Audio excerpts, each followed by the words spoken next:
Welcome to the Beachwood Business Compass Podcast, where our mission is simple: to be able to interconnect local businesses with the tools, insights, and opportunities to help them thrive. By sharing success stories, offering expert advice, and spotlighting community resources, we aim to empower local businesses to achieve growth, overcome challenges, and unlock new possibilities. Joining us today is Stuart Mazinski, co-founder, president, and CEO of Values in Action Foundation, and his wife, Dr. Susan Mazinski, author of the book Searching for Values. He has been a business and community leader in the greater Cleveland area for more than 25 years. And today, both are joining us to discuss their passion for Kindland and the United States of Kindness initiative, aligned closely with the Values in Actions Foundation. Welcome. I'm so pleased to have you both here joining us today. Thank you for coming. Thank you for welcoming us. Thank you. Absolutely. So I'm eager to hear more about your passion and mission for the initiatives that are underway, because there's quite a movement happening here. I actually have to share with you the first time that I even saw Kindland. I was sitting across from State Representative Eric Sonnenberg, and he had Kindland written across his wristband. And after our conversation, I was so curious to know what is Kindland, and he shared with me. So I'm eager to hear from your perspective a little bit more about your initiative. Well, thanks. Kindland is a movement that Values in Action Foundation started in 2020. We're currently 32 years old, so we were well underway with a lot of experience by that point. To date, we've trained almost 2.8 million students in more than 8,000 schools in all 50 states. And we're very heavy into Ohio. We have 1,146 schools throughout the state of Ohio. We have more than 200 schools in Northeast Ohio. And we've been in basically any school you can imagine in Northeast Ohio, whether it's Beachwood, Shaker, South Euclid, Lyndhurst, Westlake, etc. Yeah. In 2020, we decided that we needed a core value that united people. You know, if you can imagine a pine cone, and I brought my handy pine cone with me. If you can imagine a pine cone, the different arms of the pine cone, which are called bracts, are held together by a central core. If the pine cone didn't have that central core, all the bracts would fall every which way. The problem that we're having in our country today, and that we noticed in 2020, is that we're losing our central core. We have people who are saying, your freedom interferes with my freedom, your equality interferes with my equality. So they're taking opposite polarities on the core values that our nation has traditionally happened. But they can't say that about kindness. And we know that kindness is transformative, that it grows organically, that it boosts your mood, it increases happiness. And that's what we wanted to promote in our nation. So we sparked Kindland. Originally, we got the name because we said, why can't Cleveland be Kindland? And then we realized that St. Louis wanted to be Kindland, and Central Ohio wanted to be Kindland, and Cincinnati wanted to be Kindland, and we never expected that it would spread the way it is spread. And that is incredible. Yes, and you're really finding, I think, the level of companies and organizations that are coming up behind the momentum are pretty incredible. I know just looking at some of the names of the companies that are involved, it's great to see that these team building and this collaboration and everything else is coming up behind the initiative that's underway. Yeah, and you know, we're especially proud that University Hospitals is very heavily involved. Northwell Health, which is the largest employer in the state of New York, 110,000 employees, one of the largest health systems in the nation, is very heavily involved. And the reason why they are is because they know that kindness heals. There have been many, many studies. You know, if you're sick, even if you have cancer, if you surround yourself with kindness, you heal faster because your body is working for you, your mind is working for you, and that's coalescing to help you heal. So we need a lot of healing in our nation now. We have a lot of pain in our nation, and kindness can heal that pain. And that's why in this big birthday year of our nation, 250 years of the signing of the Declaration of Independence, we decided that we would launch the United States of Kindness as a Kindland initiative throughout the country, and heavily focused on Ohio and Northeast Ohio taking the lead. So here in Northeast Ohio, in Cleveland, Mayor Bibb is involved. In Beachwood, Mayor Burns is involved. In South Euclid-Lyndhurst, both the South Euclid Mayor, Mayor Wheelow, and in Lyndhurst, Mayor Ward are involved. In Westlake, Mayor Clough is involved. Attorney General Yost is involved and has asked all the police stations throughout the state and all the sheriff's departments to do 250 acts of kindness. So United States of Kindness is basically saying, let's hit the ground running with kindness and honor our nation and honor our nation's legacy of kindness. If you look at the legacy of our nation, going back to the Declaration of Independence, these were privileged people who signed the Declaration of Independence, and they put their lives, their family fortunes at risk. That was kindness in action to form a new nation. When we ended World War II, we rebuilt Germany. We rebuilt Japan. We started the Marshall Plan so that the GI Bill, so that veterans could go to college. They could open businesses by borrowing money from the government. All of that is kindness. What teachers do every single day, all of that is kindness. What we get from our government services, all of that is kindness. You know, when the sanitation people pick up our garbage as opposed to our having to go and dump it someplace, all of that is kindness. And we're pushing the idea that we are all engaged in acts of kindness every single day.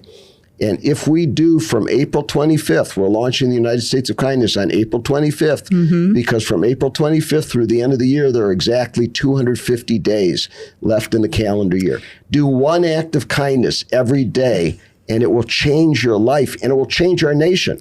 250 days with several organizations across the entire United States, all doing small acts of kindness is incredible. And I think when you look at the different perspective from the members that you have involved with this, I look at your team members that are actively involved and participating, and the board that you have associated with the organization that's continuing to support the initiatives that are underway. You're talking leaders of communities, leaders of businesses, and people who are really taking the initiative to identify ways that those teams underneath them are able to rise up to be able to support these kind of programmatic opportunities. And from your standpoint, Susan, tell me a little bit more about your involvement, because obviously with your background, you have a lot of dialogue with how this can continue to transform. First of all, I'm a clinical psychologist, and, my training was working mostly with sick people, people who were hospitalized, people who had drug and alcohol issues. Teenagers are the people I was mostly working with, and people who were seriously depressed, stressed, angry. And so that's where I learned what I do. But I always thought, wouldn't it be better if we could do some prevention? And the work that we do hits people where they are. We are living in a world right now that many people perceive as scary. The news is all around us. I even had a family friend approach me with the kidnapping of Nancy Guthrie, worrying in her house if someone's going to come in and take her out of her house. It's everywhere. So people are living in a state of high anxiety. And the news focuses mostly on the sensational things, robberies, shootings, major things that do happen. And I'm not saying that this isn't really true of what's happening in the world as well, but there's so much more positive, kindness, life-affirming things that are out there. When we witness kindness or hear about kindness, we feel a state of elevation. That state of elevation increases serotonin. It increases oxytocin, which is a bonding hormone. It increases dopamine. All of those things change us physically. And we become happier. And so that's what some of this is for me. Witnesses these things could be as powerful as being the recipient of the act of kindness. And so it would encourage us to do more. And so I think it's so important for people to gain some control back in their lives. People are feeling helpless. When we engage in these acts of kindness and watch the effect on other people, we are changed. When we report them on our app or anywhere, other people are changed. When we see or read about what people are doing, it inspires us. It gives us a sense of hope that things can be better. And I think it's so important, especially in the world where we're in right now, where there are people who may not talk to their neighbors because they disagree with them politically, where they're feeling stressed a lot of the time. And I think this is an antidote to that constant state of being vigilant and watchful, waiting for something negative to happen. Well, we can search out for what we see that are positive. The more people who are doing these things, the more change we'll have. And also the reality is that people are doing these things all the time. Look at the Red Cross and people who are working with us. These are happening all the time. But by focusing only on the most atrocious things that are happening, the most horrifying things that are happening, we leave people in a state where they're feeling out of control. So this is our antidote. And I think we all can be part of it and we all can be changed for it. And it can create a world where we all can see the best in each other instead of the worst. And that healing power in the nation does start with each of us as individuals. And the acts of kindness, as you explained, can be very simple. I'm sure that we can all incorporate. What are some of the things that you're seeing as ideas for incorporating some of these acts of kindness, either in business or organizations? You want to start? Well, I think that the kindness is very simple. Research shows that smiling at another person sets off that chain reaction. Then they smile. I'll give you an example. Going back to 1991, when I took a workshop in Columbus called Lifestream, that was kind of like Life 101. And I decided that I wanted to make people happy. So whenever I signed my name from that point, even to the present, in front of my name, I put a smiley face. I could be at the cash register at Heinen's or Giant Eagle or Dave's, and the person at the cash register, the cashier, the checkout person, sees my smiley face, and they look at it, and they look at me, and they smile, and they say, "You made my day." Something as simple as that, as a smile on a piece of paper, can set off that chain reaction. Opening a door for somebody and having that person look back and saying, "Thank you so much." Well, you know what's going to happen? They're going to open the door for the next person. It's going to open the door for the next person, and on and on and on and on and on. Letting somebody go in front of you in traffic.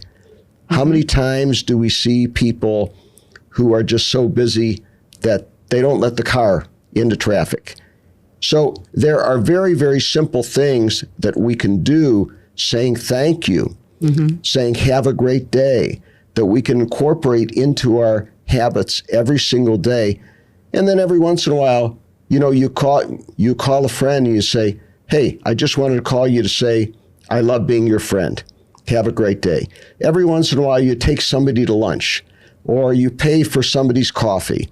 Maybe that's a little bit bigger than opening a door for somebody. But even that small opening the door for somebody sets off that chain reaction of kindness. I think it's a beautiful initiative. I am excited to hear all of the opportunities that continue to come about of this. I do want to just talk briefly about some of the school initiatives that are really underway, because it's interesting to see the program that is able to be incorporated into the schools relative to some of the discussions that we've had today, and how these students are able to take that program all the way through to a cornerstone project that really is able to then be developed and nurtured through the community, really nurturing this future workforce that's emerging here within our nation. I think you should comment on this. Well, I'll take a little bit on that. Yeah. So first of all, the Kindland programming in schools is based on all of our trainings that we started doing 1994, so 32 years ago already.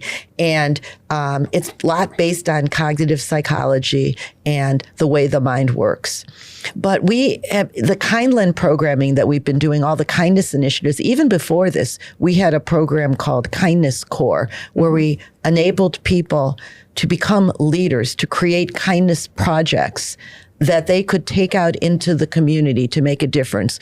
We really see ourselves more as a catalyst, as an inspiration, and it lights a spark so that students, teachers can use their creativity to come up with the projects. We are not the ones who tell them what they should be doing. But many of our activities in schools, the lessons that we have work on certain issues that are going on in there, approach them. Even something as simple as a lesson on learning to give people the benefit of the doubt. Mm-hmm. And what does that look like?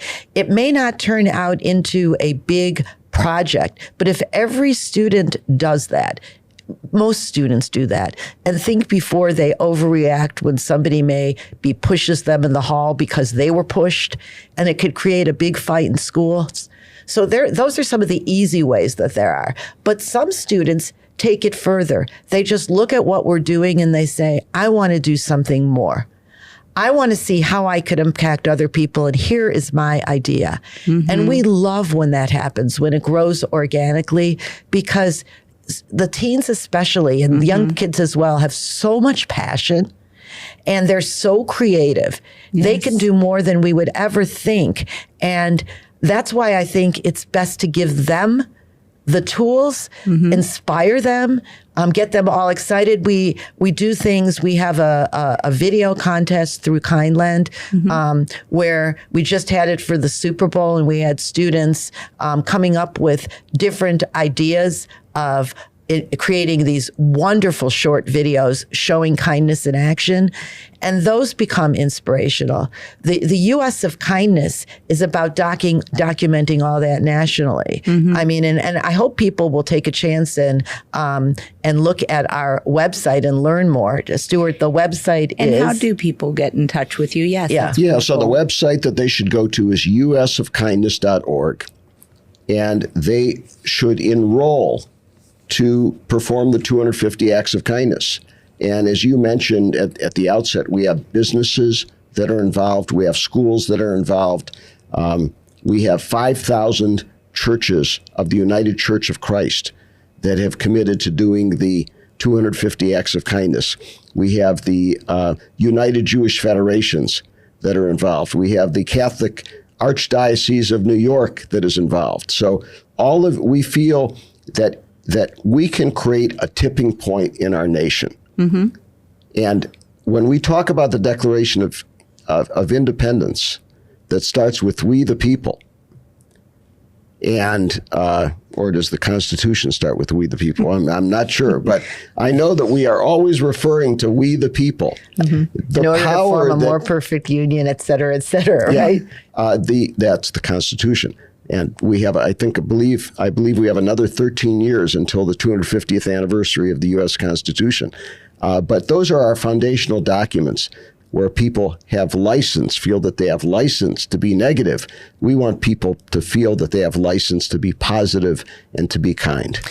And to experience what it feels inside when you witness it, when you engage in it, and the sense that we're powerful. We can make a difference. Each one of us can do something every day that can elevate our country, that can help each of us have that internal sense of elevation and happiness. It's so simple, and we can all be part of something really big. Well, I'm really excited to have you both here. I thank you for the conversation. It's been wonderful. And I think back to that initial conversation that I had with Erickson and Berg, and just the fact that he was wearing something that said Kindland just inspired me to think differently throughout that conversation. And so I can only imagine the continued acts of kindness and the paying it forward with kindness, how that can continue to inspire us all over the next 250 days and probably much beyond that. So I appreciate you being here, and I would encourage anyone interested in exploring opportunities to reach out for more information. You can go to the website that was provided, or you can also visit the Beachwood One Stop Resource Center, where you can find additional information on Kindland and the organizations that we discussed today. Thank you for listening, and stay tuned for more episodes of the Beachwood Compass Podcast, where we have the great students from Beachwood High School's Junior Achievement joining me to discuss their marketing of their new student-led organization and company. Thank you. Thank you.